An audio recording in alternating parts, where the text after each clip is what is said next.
छत्रपति संभाजीनगर में बढ़ते कर्णकर्कश बुलेट आवाजों पर पुलिस ने कार्रवाई शुरू कर दी है। पुलिस चौक चौराहों पर खड़ी होकर इन बुलेट्स की जांच कर रही है और बिना साइलेंसर वाली गाड़ियों पर जुर्माना लगाया जा रहा है। पुलिस प्रशासन ने चौक चौराहों पर खड़े होकर बुलेट्स की जांच शुरू कर दी है। जिन गाड़ियों में कंपनी का साइलेंसर लगा है उन्हें चेतावनी देकर छोड़ा जा रहा है, लेकिन जिन गाड़ियों में कंपनी का साइलेंसर नहीं है उन पर जुर्माना लगाया जा रहा है। ये कार्रवाई पुलिस आयुक्त प्रवीण पवार के आदेश पर की जा रही है। माननीय पोलीस आयुक्त श्री प्रवीण पवार साहेब यांच्या आदेशाने माननीय पोलीस उपायुक्त मुख्यालय ट्रॅफिक श्री नांदेडकर साहेब व माननीय एसीपी ट्रॅफिक धनंजय पाटील साहेब यांचे मार्गदर्शनाखाली सिडको अधिक 3 ठिकाणी बुलेट सायलेन्सरच्या केसेसची कारवाई चालू आहे।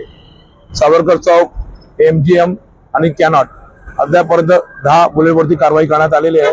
त्यांचे सायलेन्सर काढून सिडको वाहतूक कार्यालयात जमा करण्यात आलेले आहे।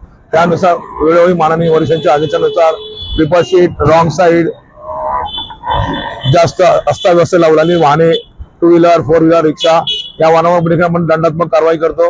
जसे ज्या वाहनांवर जास्तीत दंड आहे त्या गाड्या आपण गरवारे इथे जमा करून त्यांच्याकडनं दंडात्मक दंड देखील वसूल करण्याची कारवाई वारंवार रेग्युलर दैनंदिन चालू आहे।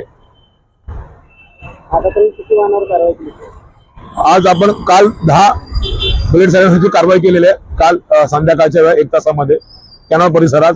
आज देखील माननीय वरिष्ठांच्या आदेशानुसार 3 ठिकाणी कॅनॉट परिसर, एमजीएम आणि सावरकर चौक या ठिकाणी सावरकर चौक अद्यापर्यंत 4 गाड्यांवरती बुलेटची कारवाई केलेली आहे। कॅनॉट मध्ये 2 बुलेटची कारवाई झालेली आहे आणि एमजीएम मध्ये आय थिंक 8-10 कारवाई झालेली आहे। त्या सगळ्या गाड्यांची आपण ते जमा करतो सिडको वाहतूक कार्यालयात, त्यांच्याकडनं सायलेन्सर बदलून देतो आणि त्यांच्यावर दंडात्मक कारवाई दंड वसूल करून मग त्यांची गाडी सोडण्यात येते। नागरिकांना या निमित्ताने आपल्या माध्यमातून मीडियातून आवाहन करण्यात येते की हायकोर्टाच्या आदेशाने नॉईज पॉल्युशनची कारवाई सुद्धा यापुढे करण्यात येणार आहे। नॉईज पॉल्युशन होते त्यामुळे बुलेट चालवणाऱ्या लोकांना त्रास होतो। वयस्कर व्यक्ती, हृदयविकाराचे आजारी असलेले ग्रस्त त्यांना देखील आजार होतो। तरी खूप आपल्याकडून त्यांना विनंती आहे, आपण कंपनी फिटेड सायलेन्सर चालेल पण कर्कश आवाजाचे सायलेन्सर यापुढे चालणार नाही। तरी आपण कर्कश सायलेन्सर असेल तर